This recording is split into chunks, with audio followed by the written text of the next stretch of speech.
Meus amados, hoje eu quero estudar com vocês sobre dois temas muito sensíveis, que é o tema do casamento e do divórcio.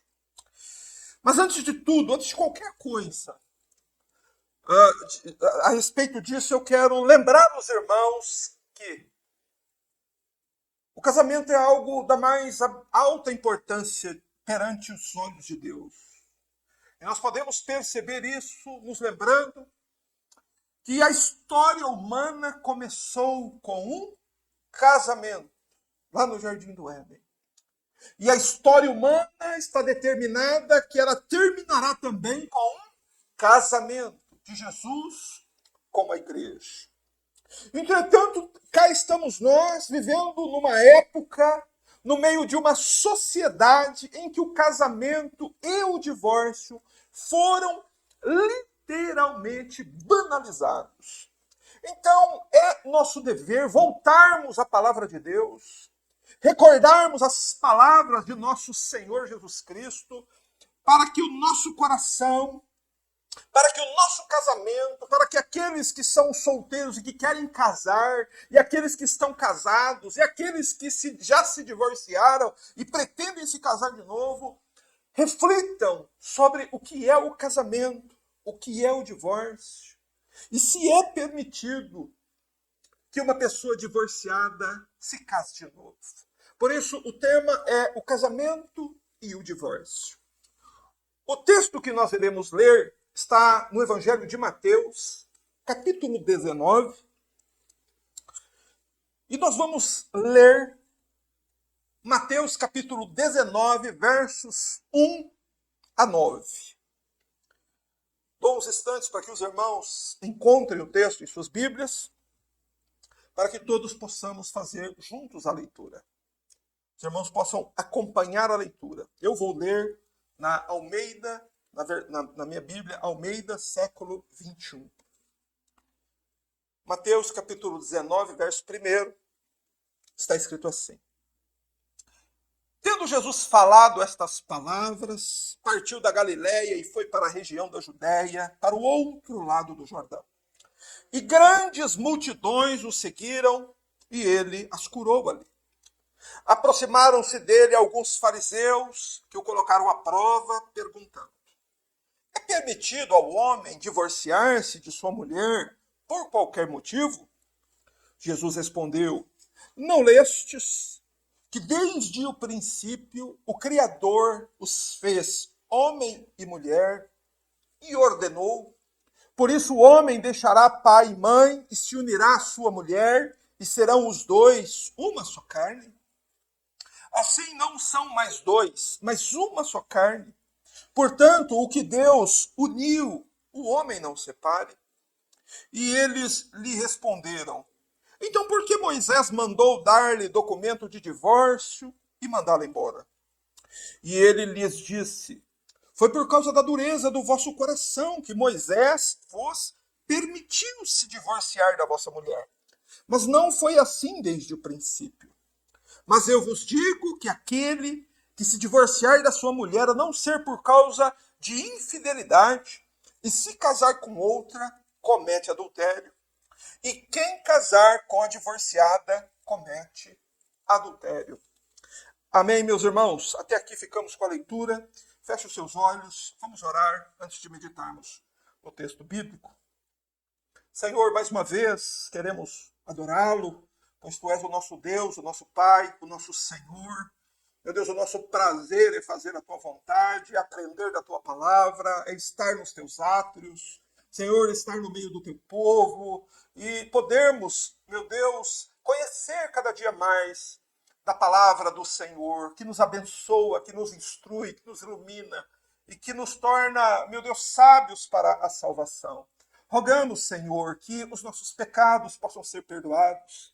Senhor, nos lembramos diante de Ti que somos pecadores, somos fracos, tropeçamos. Senhor Deus, mas sabemos que o Teu coração, ó Senhor nosso Deus, é cheio de compaixão e de misericórdia, e que Tu estás sempre pronto a perdoar e a receber junto de Ti todo aquele que se arrepende e se volta para o Senhor. Bendito seja Deus por nos abençoar desta forma. Senhor, gratos estamos por mais esta oportunidade de culto e pedimos ao Senhor que nos dê do teu Espírito para que Ele nos instrua, para que Ele nos guie na compreensão da tua palavra e que nós possamos, Senhor, termos convicção bíblica acerca da verdade a respeito do casamento e do divórcio, à luz da tua palavra. Ajuda-nos assim, Senhor. Damos graças e louvores ao teu nome, no nome santo do nosso bendito Senhor e Salvador Jesus Cristo. Amém. Nós estamos numa época em que casamento e divórcio se tornaram coisas literalmente banalizadas. Não é bem profetizou o nosso Senhor Jesus Cristo que o fim dos tempos seria marcado por uma sociedade que só se preocuparia com comer, beber, casar e se dar em casamento. E não é sem razão que nós estamos vendo o mundo se tornando um grande restaurante cheio de bares, e as pessoas se casando, se divorciando, e sempre em busca de relacionamentos novos. Esse é o cumprimento de uma profecia. Essa banalização do casamento, do divórcio que nós estamos vendo hoje, é o cumprimento da profecia do Senhor Jesus, que ele nos avisa através dela que o fim dos tempos ele vem chegando. Mas atualmente passou a ser incomum encontrarmos casais casados por muitos anos e casados uma única vez. Você tem percebido que cada vez tem se tornado mais difícil encontrar pessoas, encontrar casais que são casados há muitos anos e casados uma única vez? E cada vez, de acordo com os especialistas, cada vez vai se tornar mais raro você encontrar pessoas casadas por muito tempo com um único marido ou com uma única mulher. E alguém encontrou um homem casado há 50 anos com a mesma mulher e fez uma pergunta para ele: como o senhor conseguiu permanecer casado com a mesma mulher por 50 anos? E este homem respondeu que ele é do tempo em que, quando alguma coisa quebrava, ao invés de jogar fora, eles consertavam. E nós somos a geração contrária a dele. Nós somos a geração de que, quando alguma coisa quebra, ao invés de nós consertarmos, nós jogamos fora, nós descartamos. Nós somos a geração do descarte. E as estatísticas estão aí para provar. 50% dos casais simplesmente vão descartar um dos cônjuges. 50% dos casamentos serão desfeitos. Terminarão com o divórcio. Isso é uma estatística. 50%. A cada 2 casais que hoje estão se casando, um casal vai se divorciar. Então, é algo bastante assustador, mas é o cenário que nós estamos vendo. Muita gente divorciada. Pergunte a você mesmo: quantas pessoas você conhece da sua família? Quantas pessoas você conhece no seu trabalho? Quantas pessoas você conhece que são pessoas divorciadas?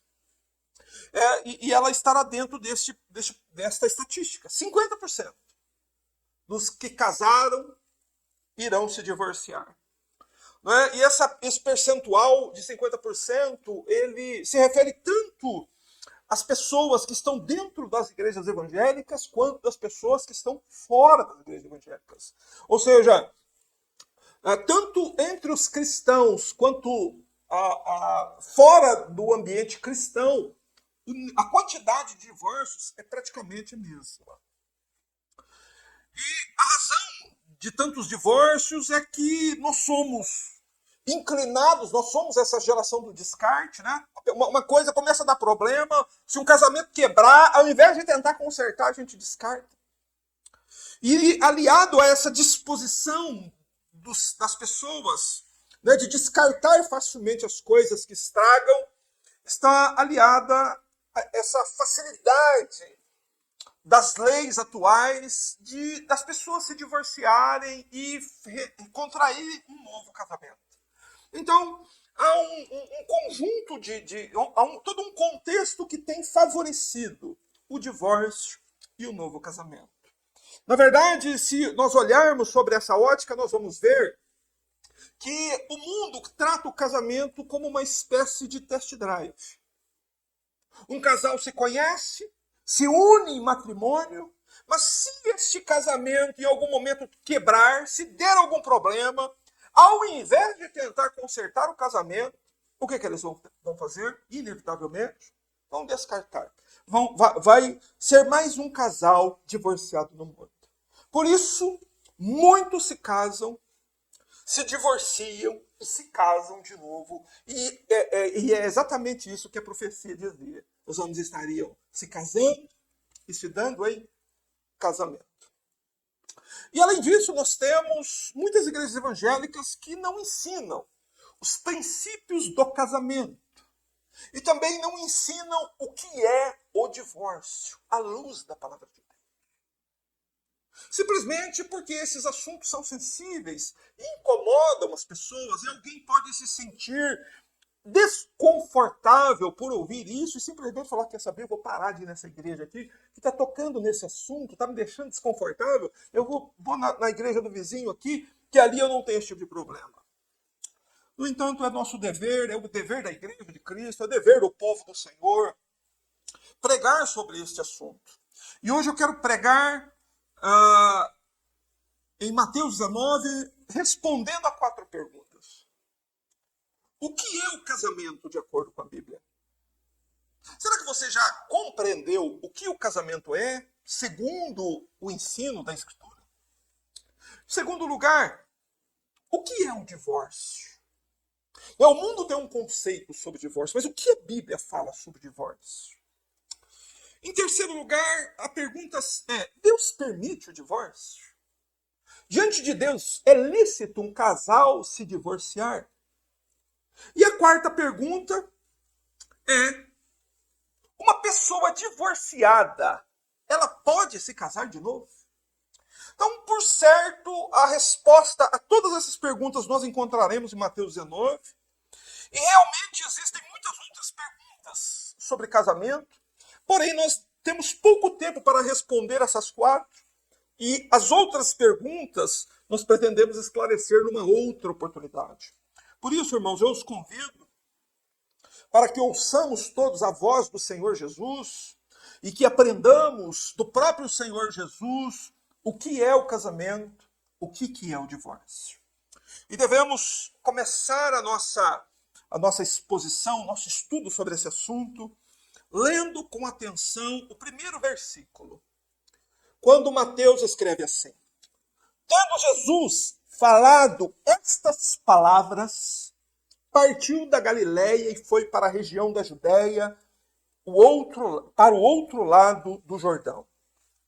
Vejam, o capítulo começa com uma clara intenção de Mateus de nos fazer olhar para aquilo que Jesus estava dizendo antes do capítulo 19. É por isso ele diz assim, tendo Jesus falado estas coisas, e ele não diz quais coisas Jesus falou. Então a intenção dele é para que nós olhemos para o capítulo 18 e entendamos o que Jesus estava falando antes de falar sobre casamento. O capítulo 18, se você quiser conferir aí, Mateus 18, versos 15 a 22, são basicamente 2 temas: reconciliação e perdão. Jesus está tratando da reconciliação na parábola do credor incompassivo e está também tratando com os discípulos sobre o dever de perdoar. Então, Mateus quer nos fazer olhar para isso. Antes de falar de casamento, Jesus ensinou sobre reconciliação e perdão. E por quê? A motivação de Mateus é óbvia. Porque simplesmente não existe casamento algum que prospera neste mundo sem que haja este sentimento de reconciliação e perdão no casal. Ok? reconciliação e perdão são coisas que um casal precisa continuamente aprender a cultivar. Mas prosseguindo, no verso 2, o evangelista Mateus nos informa que grandes multidões seguiam o Senhor e ali ele os curou. E no verso seguinte chega então um grupo de fariseus que chegam colocando o Senhor Jesus à prova. Vamos ler o verso 3 novamente. É dito assim: aproximaram-se dele alguns fariseus que o colocaram à prova, perguntando: é permitido ao homem divorciar-se de sua mulher por qualquer motivo? Veja, note que a intenção destes fariseus em se aproximar de Jesus, em se aproximar desta multidão que estava ali ao redor de Jesus, eles não tinham o interesse de saber a verdade a respeito do divórcio. Eles não queriam saber a verdade. Esta pergunta era para colocar Jesus à prova. Isso quer dizer que nesta pergunta que eles fazem a respeito do divórcio, há uma espécie de armadilha nela. Não é? O que eles queriam com essa pergunta? Eles queriam que Jesus se posicionasse com relação ao divórcio, para que então eles pegassem as palavras de Jesus e usassem contra ele. Mas quais eram as intenções deles em fazer essa pergunta, né? É permitido ao homem divorciar-se de sua mulher por qualquer motivo? Quais seriam as razões deles fazerem essa pergunta? A primeira razão, preste atenção, é que se Jesus se posicionasse a favor do divórcio, eles iriam acusá-lo de estar incentivando o divórcio. Em segundo lugar, se o Senhor Jesus se posicionasse contra o divórcio, eles iriam dizer que Jesus estava contra a lei de Moisés, porque a lei de Moisés, o Antigo Testamento, a antiga aliança, permitia o divórcio.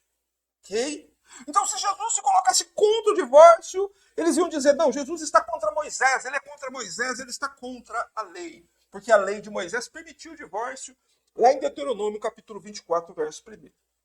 Mas em terceiro lugar, e não menos importante, irmãos, se Jesus se colocasse contra o divórcio, se posicionasse contra o divórcio, ele estaria também se colocando contra o rei Herodes. Pois todos sabiam que o rei Herodes havia se divorciado da sua primeira esposa e havia se casado com Herodias, que havia sido mulher de seu irmão Filipe. Então Jesus, se ele falasse contra o divórcio, ele iria se colocar contra Herodes. E os fariseus sabiam que foi exatamente porque João Batista condenou como ilícito o casamento de Herodes, que Herodes fez o que com João Batista? Mandou prender, mandou matar. Então eles queriam, com esta pergunta a respeito do divórcio, armar uma cilada, uma armadilha para usar as respostas do Senhor Jesus contra ele. Por isso, eles não perguntam a respeito do casamento. Eles vão direto ao ponto da controvérsia. É permitido ao homem divorciar-se de sua mulher por qualquer motivo? Eles fazem essa pergunta. Eles querem que o Senhor diga se é permitido ao homem se divorciar da sua mulher por qualquer motivo ou não. E então nós devemos olhar como foi que o Senhor respondeu a pergunta. Por certo, talvez alguns de nós também tenham algum tipo de dúvida nesse sentido. É lícito, é permitido ao homem se divorciar da sua mulher ou a mulher se divorciar do marido? É lícito que isso aconteça por qualquer motivo? E Jesus então responde no verso 4 assim, preste atenção, recorra à sua Bíblia, leia o versículo 4. Jesus respondeu: não lestes que desde o princípio o Criador os fez homem e mulher e ordenou? Por isso o homem deixará pai e mãe, se unirá à sua mulher e serão os dois uma só carne. Veja, eles queriam saber sobre o quê? Qual era o assunto que eles perguntaram? Divórcio. Mas a primeira resposta que Jesus fornece a eles não é sobre o divórcio, é sobre casamento. Por que o Senhor respondeu a pergunta deles dessa forma? Irmãos, a razão é que ninguém pode saber verdadeiramente o que é o divórcio sem antes saber, biblicamente, o que é o casamento. Ok? Por isso, esta é a ordem da resposta do Senhor à pergunta dos fariseus. Jesus estava bem ciente de que haviam armadilhas preparadas pelos fariseus na pergunta, né? Mas ele responde, primeiro falando a respeito do casamento. Porque é impossível compreender corretamente o divórcio sem antes entender os princípios estabelecidos por Deus para o casamento. Há princípios estabelecidos por Deus. Irmãos, e é exatamente a ignorância bíblica a respeito destes princípios, desses princípios basilares do casamento que causam tanto divórcio. As pessoas pensam que o casamento é uma espécie de test drive. Eles não têm noção do que é o casamento. Por isso vamos examinar o que o Senhor Jesus disse, a resposta do Senhor Jesus. Jesus responde a pergunta dos fariseus como? Com outra pergunta. A pergunta é, não lestes que desde o princípio, ou não tendes lido? Ou em outras palavras, Jesus está perguntando aos fariseus assim, vocês não conhecem a Bíblia? Vocês não têm Bíblia? Vocês nunca leram o livro de Gênesis? Vocês nunca leram o princípio, quando o Criador criou o homem e a mulher e ordenou que o homem deixará seu pai e sua mãe, se unirá a sua mulher, e serão ambos uma só carne? Ele está perguntando aos fariseus, vocês nunca leram? Vocês não conhecem o que a Bíblia diz? Então, depois de repreender os fariseus desta forma, dizendo, não lestes, vocês não sabem o que está escrito na Bíblia, Jesus responde para eles a pergunta com 2 versículos do livro de Gênesis. Jesus faz a citação de Gênesis capítulo 1, verso 22, e em seguida Jesus faz a citação de Gênesis capítulo 2, versos 24. Essa é a citação. Mateus, ele nos ajuda colocando aqui para nós a citação de Gênesis 1, 22, que está aí no capítulo 4.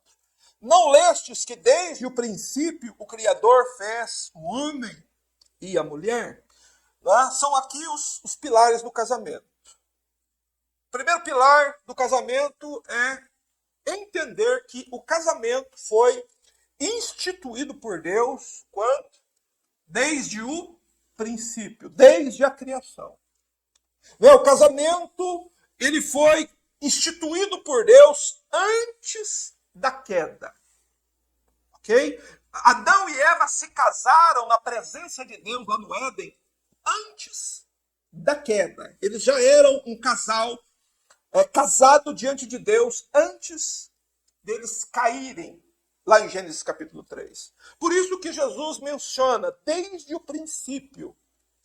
Jesus volta a nossa mente à criação do mundo, ao começo de tudo, ao jardim do Éden, à criação de Adão e Eva.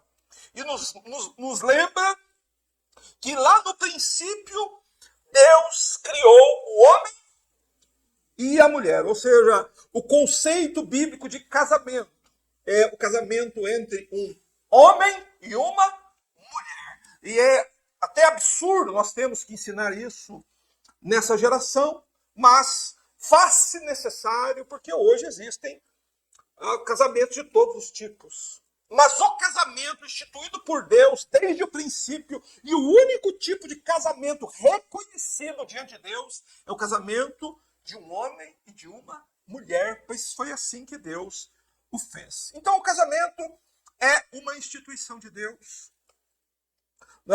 Por isso ele menciona aí o Criador, desde o princípio o Criador, o Senhor. O Senhor Jesus está nos informando que casar não foi uma ideia que Adão teve, mas que o casamento foi uma instituição de Deus e não uma ideia de Adão. Okay? Foi Deus que instituiu o casamento, e o casamento só funciona direito quando os princípios estabelecidos por Deus são obedecidos. Por que você vê tanto casamento em crise? Você vê os casamentos quebrados, como um objeto quebrado, algo quebrado, uma coisa que parece que não tem conserto. Por que está assim?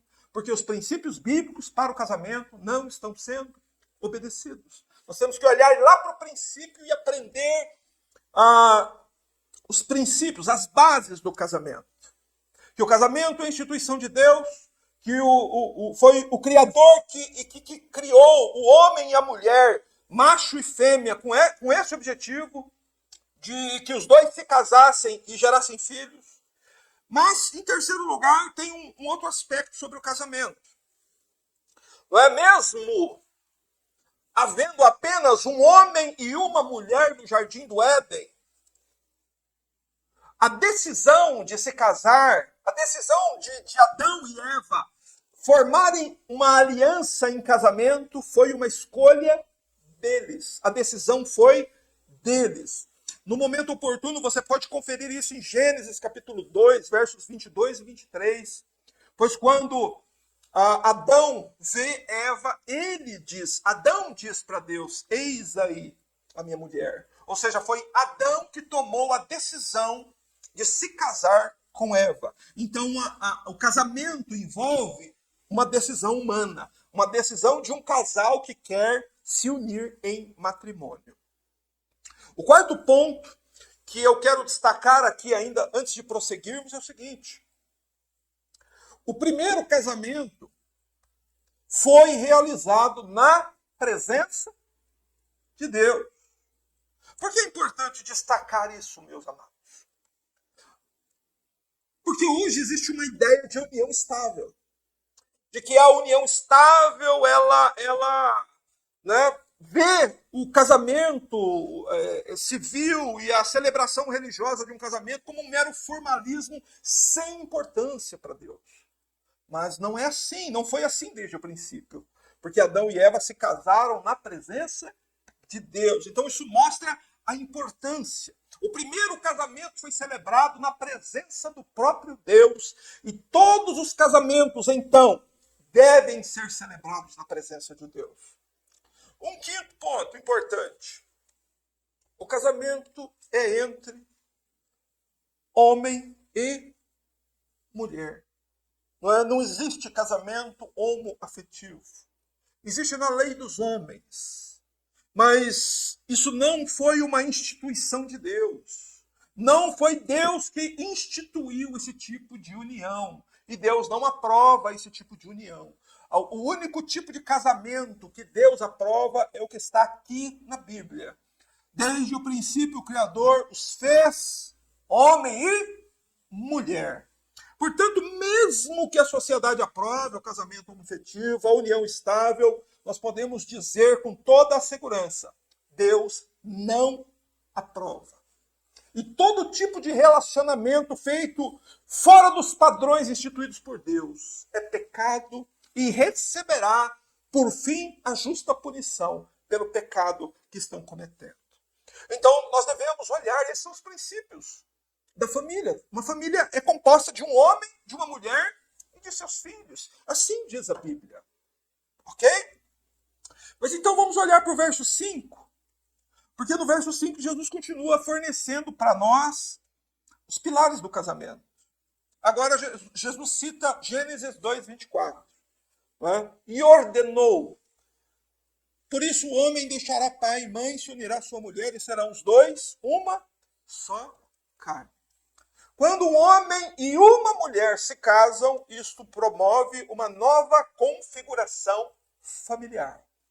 Antes, a esposa era filha do seu pai e da sua mãe e morava com suas irmãs, e o varão morava com seu pai, sua mãe e seus irmãos. Mas quando há um casamento, aquela moça, aquela mulher, sai do lar dos seus pais, aquele varão sai do lar dos seus pais, e eles se unem em casamento. Mas você vai notar aqui no verso 5 que o Senhor Jesus nos diz assim: por isso o homem deixará pai e mãe. Por essa causa, por causa do casamento. Em primeiro lugar, a Bíblia permite que um filho saia da casa de seus pais por apenas um motivo. Qual é o motivo? Casamento. Deixará o pai e mãe e se unirá.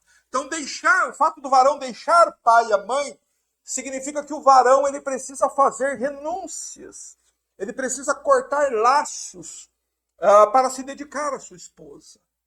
Não é? O varão ele precisa se dedicar mais à esposa agora, depois que ele entrou num pacto nupcial com aquela mulher, do que ele se dedicava ao pai e mãe. Só que é óbvio, né, que deixar pai e mãe não significa abandonar o pai e a mãe. Mas significa que o marido ele deve amar a esposa e amar seus filhos, né, fazendo da sua própria família as pessoas mais importantes da sua vida. Essa é a função de um homem. Por isso Deus ordena, essa é uma ordem de Deus. Deixará o homem, seu pai, sua mãe, e se unirá à sua mulher. Homens que continuam mantendo dependência financeira e afetiva dos pais, sabe qual é a tendência dele? Ele estraga o casamento dele.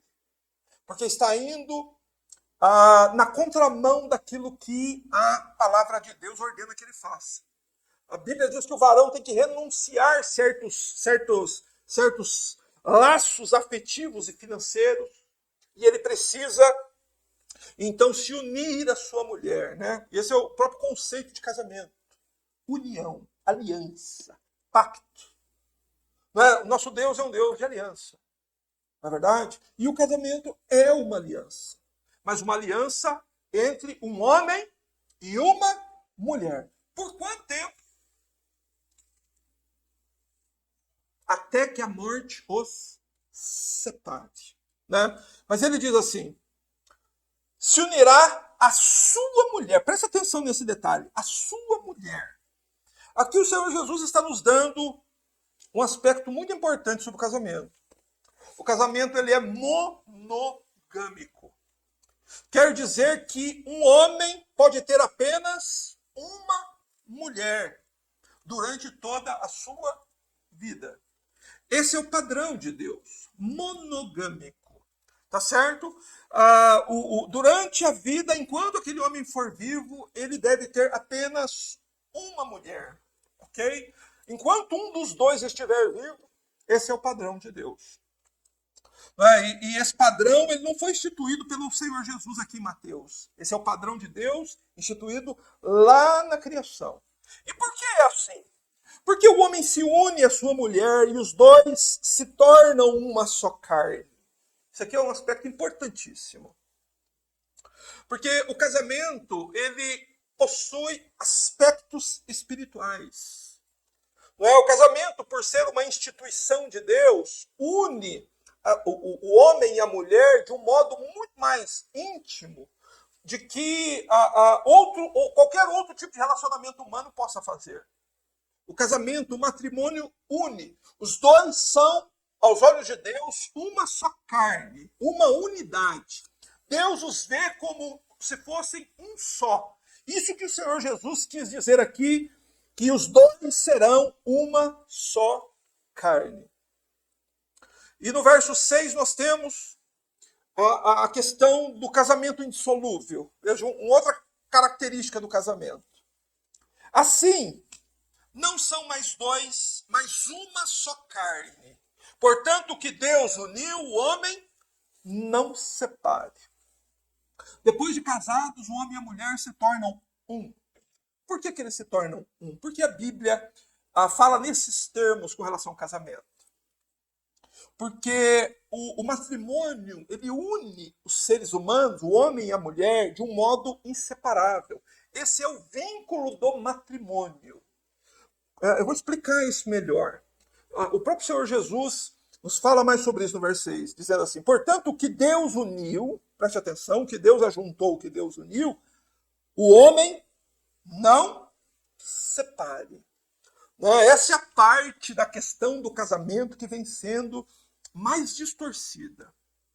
Há quem pense que o fato da Bíblia dizer assim, o que Deus uniu, o homem não separa, há pessoas que entendem, que pensam que Deus fica procurando um marido para uma mulher, que Deus fica procurando uma pessoa, e Deus não faz isso.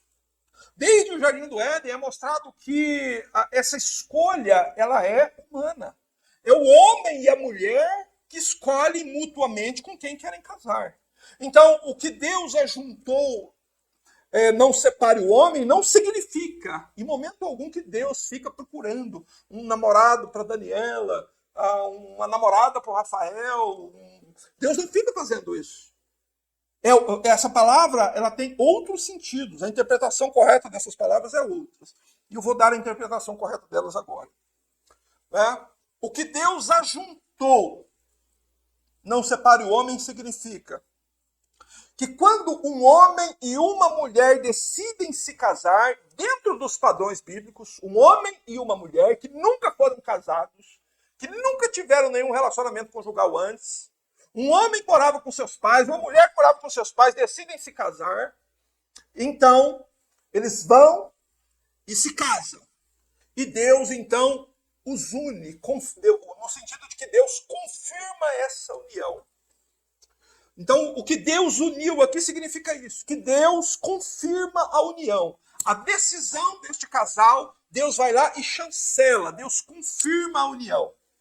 Um casal não está casado simplesmente por ter uma certidão de casamento aqui na Terra. Um casal ele está verdadeiramente casado porque o seu casamento está selado, a sua união está selada no céu pelo próprio Deus. Não é? Isso significa que o casal estão casados.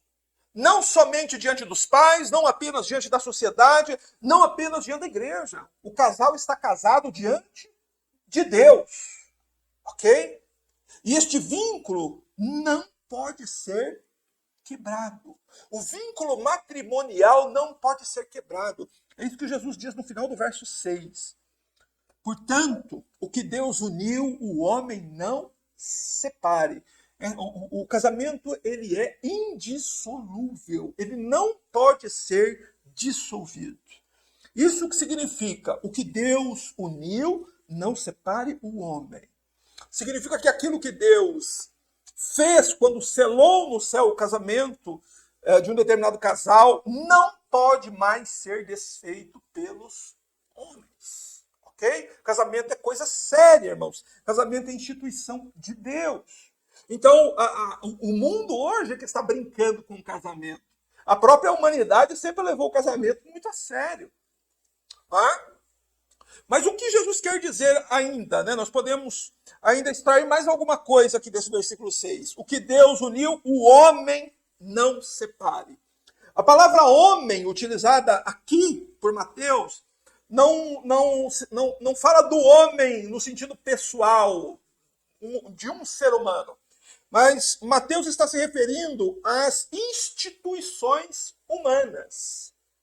O que ele quer dizer é que se um homem criar uma lei que permite o divórcio, essa lei não tem valor lá no céu.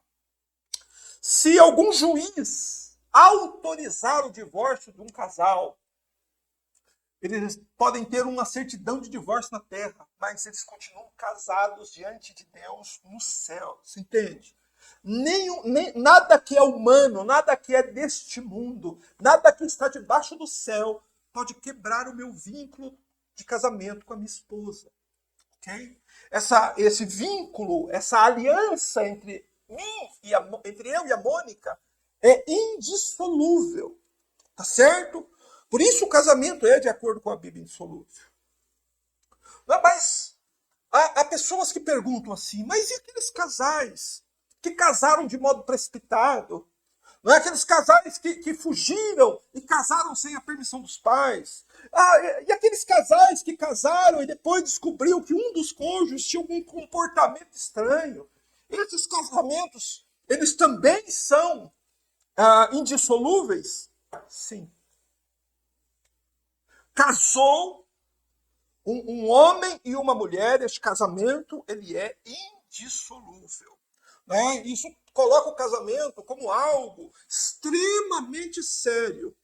E um casal, né? Diga-se que um homem e uma mulher que se conheceram e decidiram se casar e formalizaram essa união, Essa união foi confirmada por Deus no céu. Isso que Jesus está dizendo. Porque o que Deus uniu lá no céu, o homem aqui embaixo, não pode separar. Tá certo? Por quê? Porque os dois foram feitos uma só carne. E só Deus pode separar isso. Os dois se tornam um diante de Deus. E nenhum pedaço de papel pode separar. Ok? E há um exemplo bíblico interessante para mostrar esses aspectos de como Deus faz isso, de como Deus vê essas coisas. Lá no livro de Josué, houve um episódio de que Josué fez uma aliança com um povo chamado de Gibeonitas. Não sei se vocês se lembram. Os gibeonitas chegaram todos esfarrapados lá, dizendo que eles eram moradores de um lugar muito distante. E eles então vieram para fazer uma aliança com Josué, mas eles, na verdade, estavam enganando Josué. Eles eram dali de perto. Era porque eles estavam na conquista da Terra Prometida, então Josué ia ter que lutar contra os gibeonitas e expulsá-los de lá. Então eles criaram um plano para se aproximar de Josué, e o Josué, de modo precipitado, firma uma aliança com os gibeonitas. Mesmo sendo enganado por eles. E Deus confirmou a aliança que Deus fez, que Josué fez com os gibeonitas, mesmo eles sendo enganados. E sabe qual a prova bíblica disso? A prova é que 300 anos depois que Josué firmou essa aliança, já nos tempos do rei Saul, este rei decide quebrar a aliança de Israel com os gibeonitas. E qual foi a consequência? Deus se irou contra toda a nação de Israel. Então essa passagem ela ilustra o modo como Deus vê as alianças. Vê as coisas que firmamos, as alianças que firmamos, não é? Mesmo sendo precipitadas, não é? Sobretudo o casamento, não podem mais ser desfeitas sem produzir consequências terríveis. Por isso, cuidado. Quando um homem e uma mulher se casam, mesmo aquele tipo de casal sem juízo, sem oração, que não seguiram os conselhos do pai, se este casal se casar, esse casal é unido por Deus e essa união não pode mais ser desfeita. Tá certo? E Jesus garante que nenhuma instituição humana, nem cartório, nem juiz, nem conselheiro, nem pastor, nem advogado, nem fórum, nem processo judicial pode desfazer um casamento mais. Por quê? Porque foi Deus quem uniu o casal. E o despacho do juiz aqui do fórum não chega do céu. Se entende? Não tem como desfazer isso mais. Então, isso precisa ficar bem gravado, bem fixado, né, para aqueles que estão me ouvindo, aqueles que são casados, que são solteiros. Nenhum ser humano tem competência de desfazer o que Deus fez. O que Deus uniu, o homem não separa. Tá certo? Fui bastante claro até aqui. Mas então, vamos nos lembrar que Jesus aqui está respondendo a pergunta dos fariseus. E os fariseus, ao que parece, não ficaram muito satisfeitos com a resposta que Jesus deu a eles, não. Então, o que os fariseus fazem? Os fariseus recorrem à antiga aliança. Vamos ver isso no verso 7. E eles lhe responderam, então por que Moisés mandou dar-lhe documento de divórcio e mandá-lo embora? E ele lhes disse, foi por causa da dureza do vosso coração que Moisés vos permitiu se divorciar da vossa mulher. Mas não foi assim desde o princípio. Então presta atenção. Muita gente, quando ouve falar a respeito de casamento e divórcio, à luz de Mateus 19, age como os fariseus agiram aqui. Quando vê que o caminho é estreito e apertado, o que eles fazem? Eles tentam correr para a antiga aliança, recorrer para a antiga aliança, porque se você ler Deuteronômio 24:1, se for possível colocar na tela, por favor, seria importante para nós. Ao ler Deuteronômio 24:1, nós vamos perceber que a antiga aliança permitia o divórcio. Ó, Deuteronômio 24:1 está escrito assim. Quando um homem tomar uma mulher e se casar com ela, e então será que, se não achar graça em seus olhos, por nela encontrar coisa indecente, far-lhe-á uma carta de repúdio e lhe dará na sua mão e a despedirá da sua casa. Ok? Então, Deuteronômio 24:1 é uma permissão da antiga lei que dava aos judeus a permissão de fazer uma carta de divórcio. Podia ser manuscrita, né? Haviam aqueles que diziam que por qualquer motivo um judeu podia mandar a mulher embora de casa. E eles usavam Deuteronômio 24:1 de modo indiscriminado, e eles citam aqui Deuteronômio 24:1. Eles dizem: mas Moisés mandou dar documento de divórcio, como é que o senhor está dizendo aí que o casamento não pode ser desfeito mais? Se Moisés disse que podia dar carta de divórcio. Então entenda aqui a estratégia dos fariseus. Essa é a estratégia típica daquele que quer continuar no pecado. O que ele faz? Ele despreza a parte da Bíblia que incomoda ele e vai procurar uma parte da Bíblia que deixa ele mais confortável naquilo que ele quer fazer. E, geralmente recorre-se à antiga aliança. Ok? Mas graças a Deus, já há algumas semanas, acho que há um mês já, nós temos feito isso. Comparado a antiga com a nova aliança. Há muita gente recorrendo a Deuteronômio 24:1 para se divorciar. Sem considerar que que Deuteronômio 24:1 está na antiga aliança e que Mateus 19 está, então, na nova aliança. Nós estamos agora não na aliança do Sinai, não na lei de Moisés. A lei que nós seguimos agora é a lei de Cristo. E Mateus 19 é a parte da Bíblia que toda pessoa casada precisa conhecer de cor. Porque aqui onde o Senhor Jesus estabelece os princípios a respeito do casamento na nova aliança. Não é? Eles estavam considerando, olha, mas havia uma permissão lá, a Bíblia permitia que fizesse isso. Mas Jesus, em primeiro lugar, corrige, no verso 8, Jesus corrige a interpretação deles. Eles dizem assim: Moisés mandou dar carta de divórcio, mas Jesus responde no verso 8 a pergunta dele, dizendo: ele diz, foi por causa da dureza do vosso coração que Moisés vos permitiu. Então há uma diferença enorme entre mandar e permitir, não é? Mandar é ordenar, você deve fazer isso. E permitir é deixar uma abertura de possibilidades. Havia essa possibilidade para os judeus da antiga aliança. Até porque os judeus da antiga aliança podiam ter mais de uma esposa. Não é verdade? E hoje nós sabemos que não podemos. Então o Senhor Jesus corrige aqui a palavra dos fariseus, porque eles torceram o que Deuteronômio 24:1 dizia, dizendo que Moisés mandou, quando na verdade Moisés permitiu. E Jesus aqui nos dá também a razão, o motivo pela qual eles se divorciavam. Por que os judeus se divorciavam?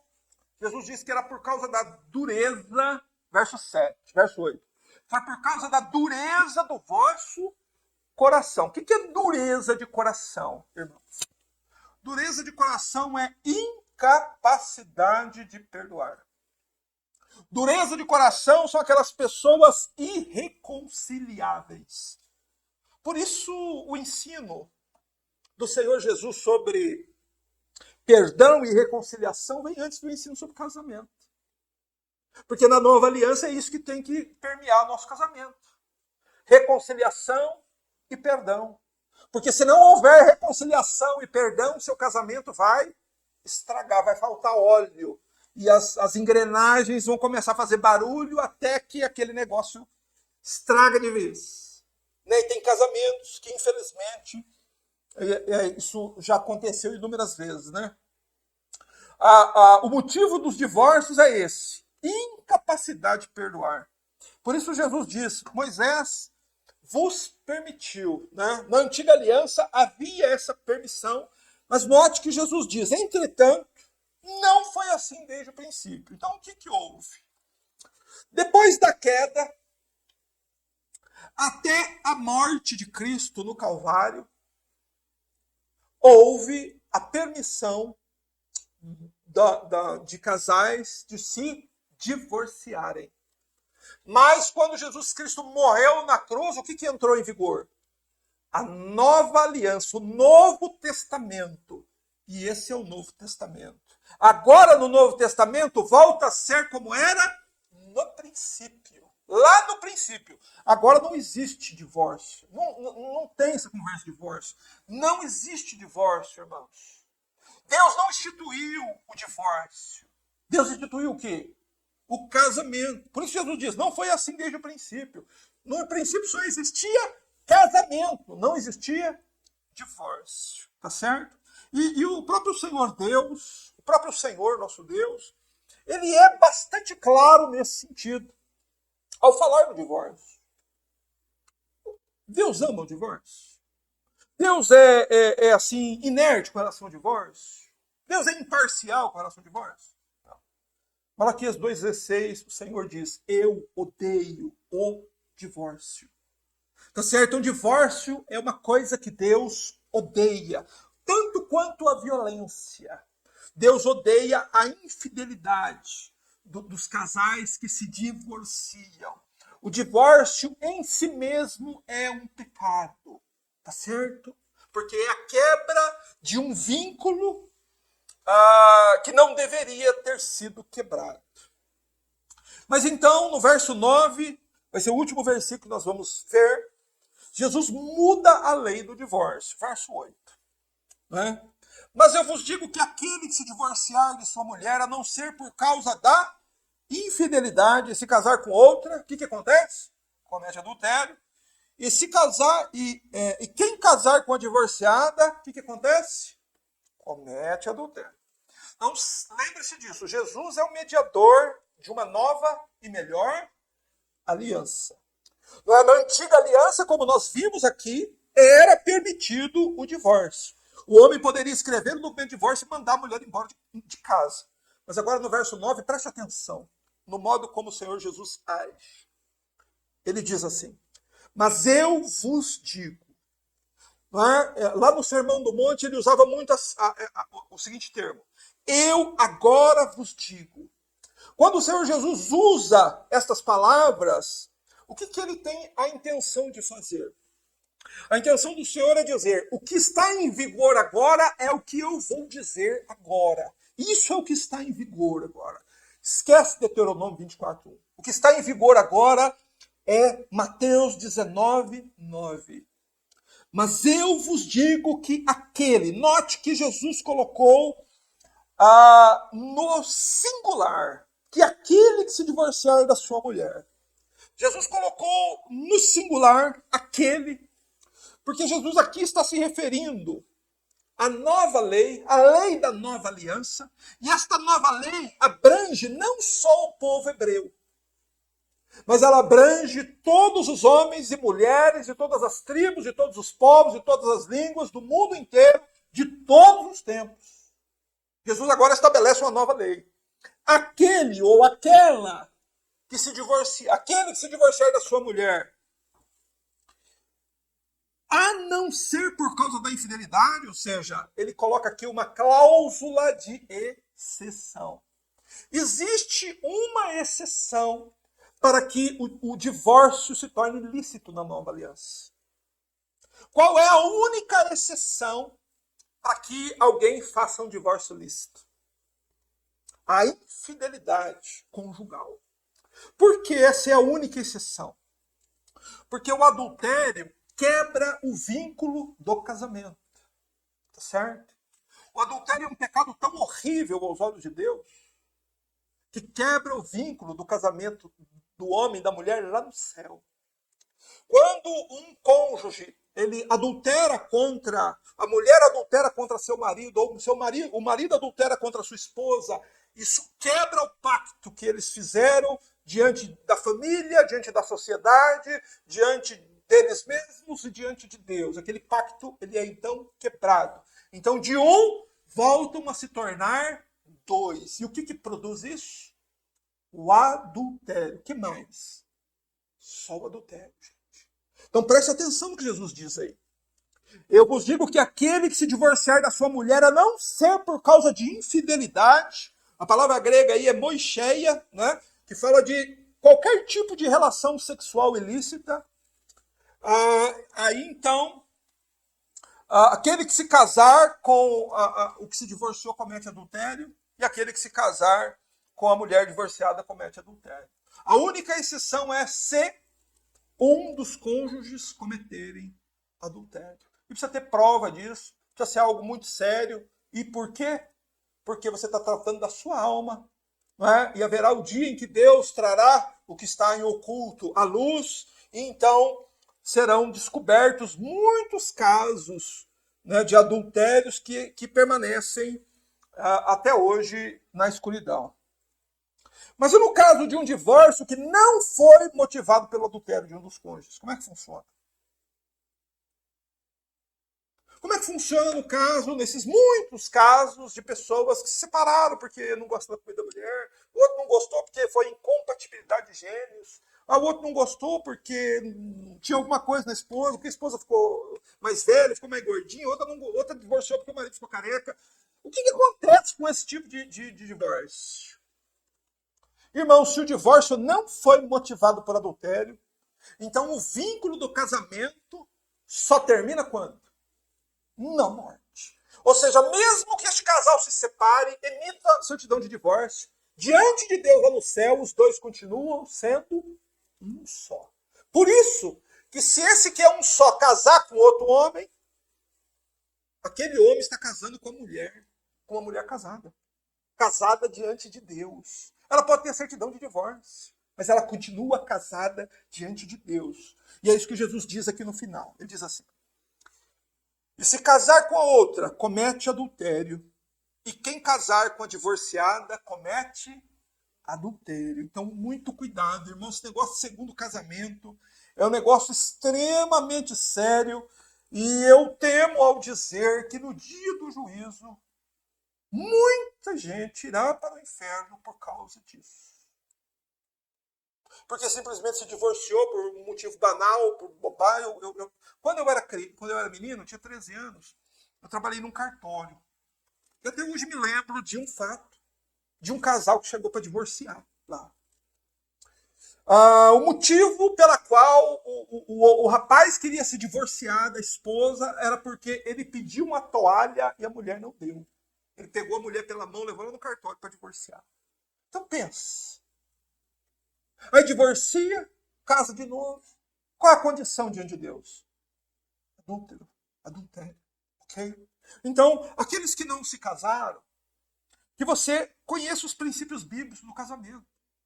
E se você for entrar nesse barco, você tem que entrar com consciência da seriedade que o casamento tem. Então, o casamento não é um test drive, é pro resto da sua vida. O único homem que uma mulher tem é aquele que casou. A única mulher que um homem pode ter relação sexual é com a mulher que ele casou. E tem bilhões no mundo, mas ele só pode com aquela. E por quê? Porque ele e ela são um. Não é? Mas se o casal for no cartório, se divorciar, o juiz emitir, irmãos, não tem valor nenhum para Deus. Porque o casamento, ele é, de acordo com a palavra de Deus, desde o Gênesis, o casamento ele é indissolúvel. E nenhuma instituição humana, garantiu o Senhor Jesus, pode desfazer essa união. Por isso, a única exceção é para o caso do adultério, a parte inocente. Vamos fazer uma suposição que ali um homem e uma mulher, e o homem comete adultério. Ele quebrou o vínculo do casamento com a esposa. Então o que acontece?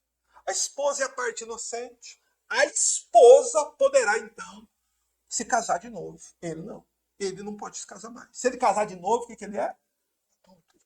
Então, esse é o princípio bíblico. Isso que Jesus diz.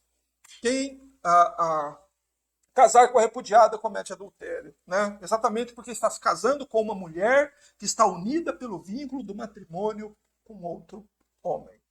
Mas então, vamos aqui à minha conclusão. Vou ser bem objetivo. Eu fiz as perguntas no início.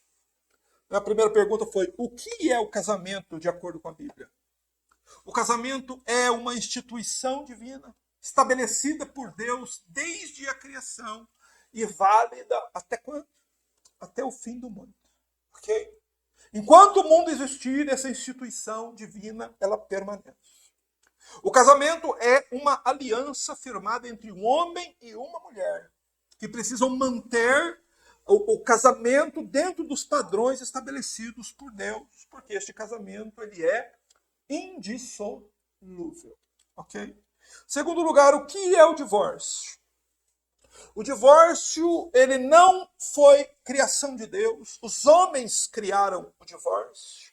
Não é? Mas, por causa da dureza do coração do povo da antiga aliança, Deus permitiu na antiga aliança, por causa da incapacidade do povo judeu de perdoar. E, obviamente, nós, por estudarmos a antiga aliança, sabemos disso, eles não tinham o Espírito de Deus.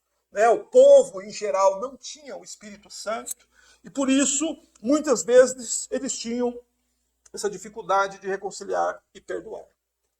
A terceira pergunta, Deus permite o divórcio hoje? Sim, mas apenas para os casos de infidelidade conjugal. Só para esse caso. Tá certo? Qualquer dúvida, Mateus 19, 9. E a quarta pergunta e última. Uma pessoa divorciada pode se casar de novo? Irmãos, apenas o cônjuge inocente, no caso do adultério do outro cônjuge, como eu coloquei aqui, pode se casar novamente e de acordo com o ensino do Senhor Jesus. Ou uma outra possibilidade, que está de acordo com a Bíblia, que nós abordaremos numa outra oportunidade, que é o novo casamento mediante o falecimento do cônjuge. Ok? Está lá em 1 Coríntios 7. Então a Bíblia deixa claro isso. Que uma pessoa, que o cônjuge faleceu, que o marido ou a esposa faleceu, essa pessoa ela pode casar de novo. Porque o vínculo do casamento, ele se encerra quando? Com a morte. Tá certo? E então, um conselho para o caso de alguém que está me ouvindo, ou que me ouvirá no futuro, que se divorciou e se casou de novo, não é sendo que o seu primeiro marido ou sua primeira esposa não cometeu adultério. Você deve procurar um pastor bíblico, procurar uma igreja, procurar ouvir o que o Senhor Jesus disse aqui em Mateus 19. E você deve acertar a sua vida diante de Deus. Tá certo? Porque a Bíblia nos deixa muito claro que Deus, ele honra muito o leito sem mácula. O leito sem a mácula do adultério. Né? Lá em Hebreus diz, sejam honrados de todos e todos. O matrimônio, o casamento deve ser algo honrado entre o povo de Deus e a pureza do leito conjugal. Por quê? Porque Deus julgará os imorais e os adúlteros. Hebreus 13, 4. Então, lembre-se disso. Guarde este ensino. Busque transmiti-lo aos outros. Porque há muita gente, meus irmãos, que está com a vida errada diante de Deus e acredita que nada de mal vai acontecer com ele porque ele tem uma certidão de divórcio. Quando a Bíblia nos diz que só é possível o divórcio mediante a infidelidade conjugal. Mas vamos orar, vamos fechar nossos olhos, temos nosso tempo esgotado. Vamos orar, irmãos, pedindo a Deus sua graça, para que nós aprendamos e aplicamos essas coisas na nossa vida, no nosso coração, e aqueles que forem no futuro se casar, casem-se, tendo consciência das responsabilidades conjugais. Pai Santo, nós te louvamos nesta noite mais uma vez, pelas palavras de teu Filho, que por tua graça, ó Deus, fomos conduzidos nesta noite. Louvamos o teu nome, Senhor, por este ensino bendito. Senhor, por esta bênção que é a família, o casamento. Senhor, e podermos conhecer com profundidade, Senhor, o conceito, os princípios, as bases bíblicas do casamento na nova aliança. Ajuda-nos por tua graça, para que o meu lar, para que o lar desta igreja, Senhor, para que as famílias que a compõem sejam de lares equilibrados, saudáveis, lares que vivam de acordo com a palavra de Deus. Que o Senhor conceda graça a todos nós e nos abençoe para que guardemos, Senhor, este ensinamento como precioso tesouro em nosso coração. Graças nós te damos, ó grande Deus e Pai, te adoramos por este culto, no nome santo do Senhor Jesus. Amém.